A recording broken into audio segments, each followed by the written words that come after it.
Kudapan tradisional tahu memang bisa diolah menjadi makanan lainnya dan menjadi peluang usaha. Seperti yang dilakukan Friska Winda Praja atau biasa disapa Black Mumi, seorang penyiar radio atau MC ini membuat usaha tahu walik gejrot.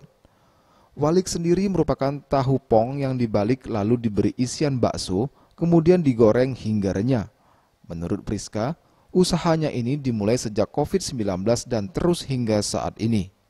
Awalnya kan aku itu jualan nasi, tapi karena waktu itu pandemi, jadinya aku berubah haluan jadi tahu yang lebih tahan lama, terus kalau disimpannya lebih awet aja di freezer gitu kan. Akhirnya aku bisnis lah tahu bakso Abimanyu dan juga itu makanan kesukaan anak aku. Jadi awalnya itu aku jualan tahu bakso, terus kemudian merambah jadi tahu walik. Terus makin kesini aku jadi punya ide lagi bikin walik gejrot.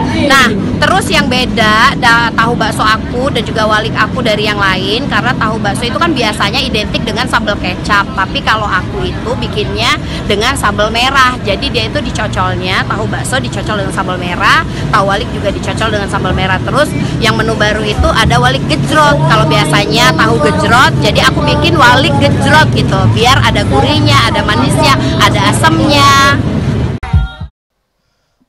Untuk mendapatkan tahu bakso Abimanyu, bisa datang langsung ke lokasi dan bisa juga dipesan melalui online. Tim Liputan, Sriwijaya TV.